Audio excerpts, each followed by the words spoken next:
Up, Whitey Nerdigans. This is the one and only Packer Girl 89, and today's Samurai Jack review is going to be for Season 5, Episode 3, titled 94.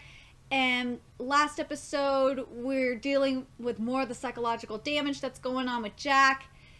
He's suffering from major PTSD. We also got to see the day in the life of Aku. And we also saw a parallel to a wolf as well that's in a battle. And a lot of you nerdigans were saying that the wolf dying was, or supposedly dying, was basically a symbolism of Jack's humanity dying as well. Or like something like that. Anyway, without further ado, let's get... because the humanity is dying because Jack... killed one of the daughters of Aku, because remember, he kept thinking, they're all nuts and bolts. They're all nuts and bolts. But they're not. He killed a living person that bled. Anyway, let's get to this review. So, continues off last time. Jack actually survived. Obviously, he went down the waterfall because we're left off on this cliffhanger. And he's still bleeding, and he's bleeding gracefully, and he's going under this bridge. And he is passed out. I don't know how the fuck he's still alive. I don't know. I think it might have some... I'm curious if it's because of... remember, he doesn't age, so I'm wondering if it's impossible for him to bleed out as well. I gotta say, that little frog that was on the log was fucking adorable. That shit was cute.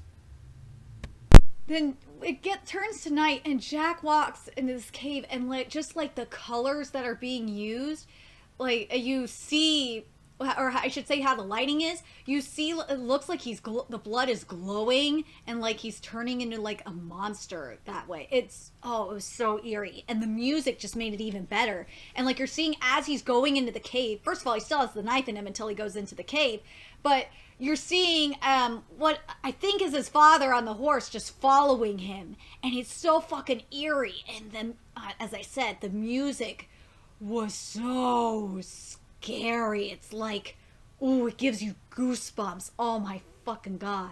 And then he pulls the knife out in the cave, and then he passes the fuck out, probably from all the pain he was in, and possibly the blood loss.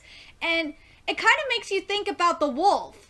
Because remember, the wolf was, if the wolf is still alive, it's probably passed out from blood loss.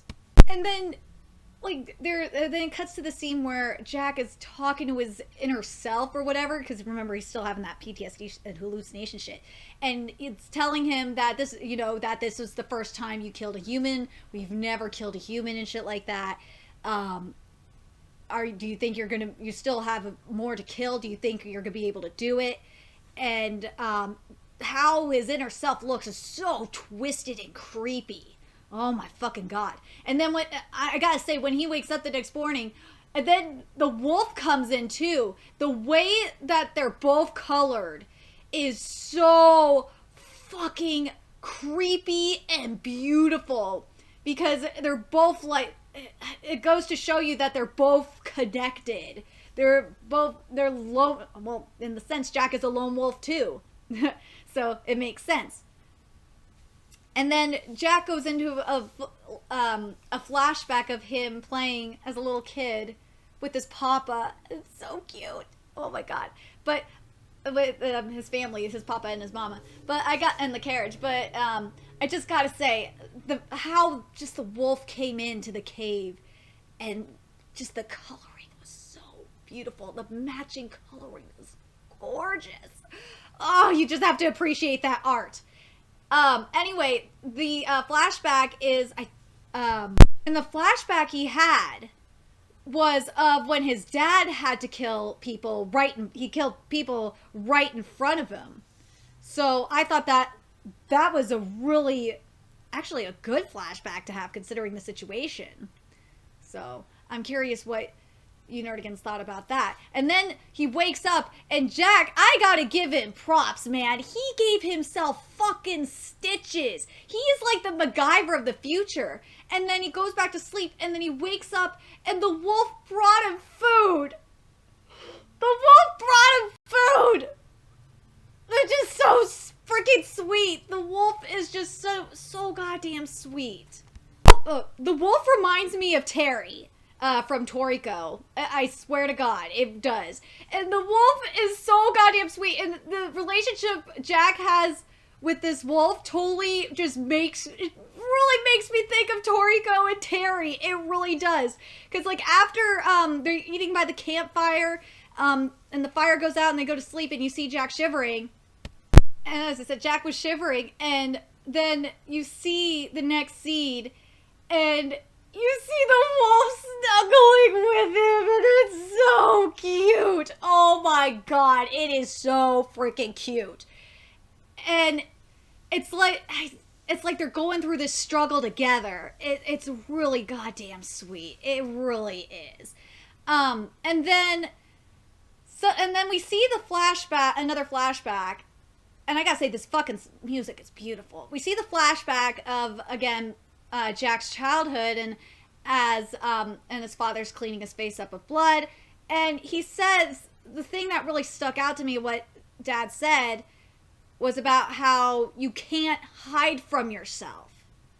And I was just like, go Dad. I'm glad Jack remembered this. And then you see Jack standing on this mountain, and you have this beautiful Asian style music, orchestral music going as he stands there so goddamn proud. And it feels like this, at least this, the first 15 minutes of the episode, it was like Jack coming to hell and back, to the heavens. That's what it felt like to me. It was, oh my gosh, I really loved it. And the best part about it, and this is just, it's always been this way with Samurai Jack, there was very few words needed. It was all visual and orchestral. It was so freaking amazing. Then we see the daughters of Aku come out of the cave and drag their sister's body, and the music is just fucking intense. And they said, and one of them said, "Death is failure," and they just left her there and just dived into the river to go find Jack.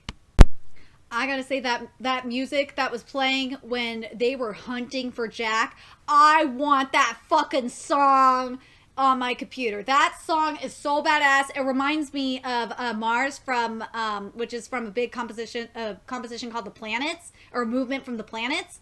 Oh my God, it's so badass. It really makes me think of that, and maybe even a little bit of Night on Ball Mountain-ish. But oh my God, it was, whew, that music is, oh. And I love how it just like stops as they like see the deer and shit. It's crazy cool. There was a scene like after they got out of the river and they were looking in the forest and they saw these two deer, and I thought it was crazy. They thought that the male deer was going to destroy the female deer, and when they saw that they were nuzzling, like, you know, doing like Eskimo kisses, they were just like, what the fuck is going on? I don't know what it's doing, but I don't like it. And I was just like, holy shit. Like, that shows you how fucked up it is. They don't know the concept of love at all. They just don't understand it. I like when Jack speaks to them and shit, like, say, get the fuck out, or or face your destiny. And I love that it's it starts snowing. I love the symbolism behind it. And fuck! Like, when the battle starts, like, Jack is just fucking badass. He looks like a caveman just going out there, man. It is crazy awesome. Jack is just fighting these women that have, like, swords and shit, and a sickle and shit, and a better spear, with just like one measly spear, and oh my freaking God, it is just crazy. But damn it, I want that song that they're playing. I want it. And then one of them goes down, stabbed in the fucking chest.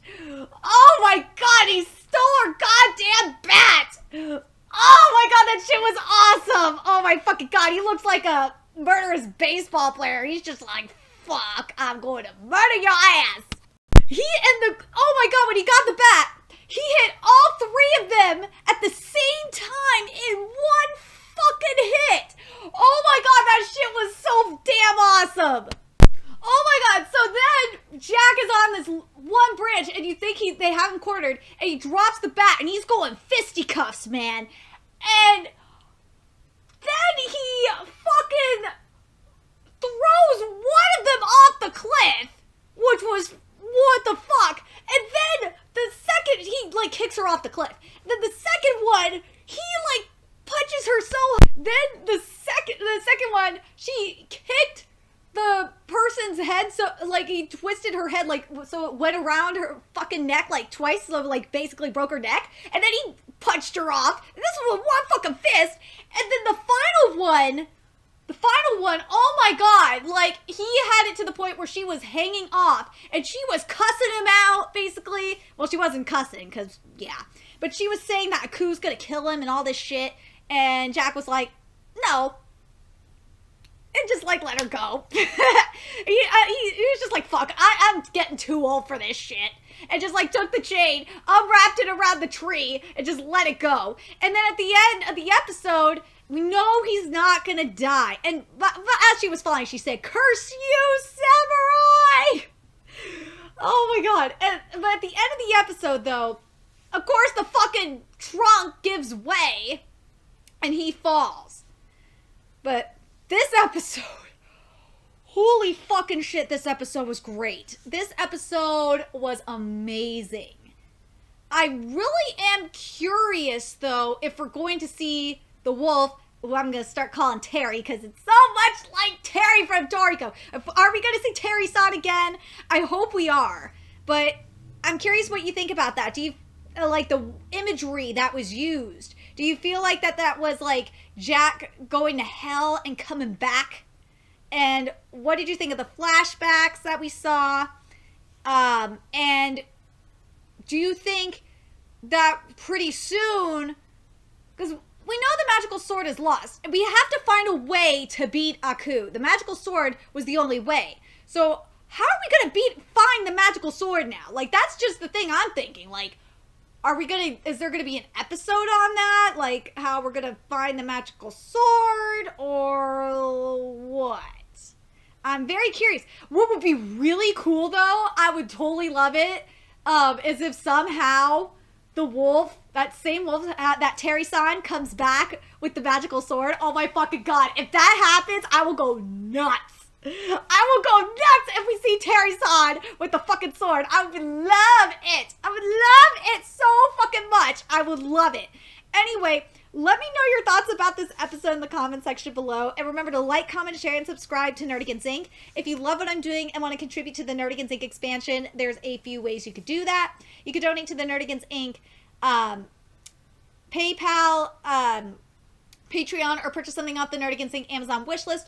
All those links are in the description box below. Also, make sure you follow me on the Twits, aka Twitter. Follow my Twitch channel, and from me on PlayStation Network. That's in the description box below as well. Till next time, Nerdigans, I will be seeing you later. Bye!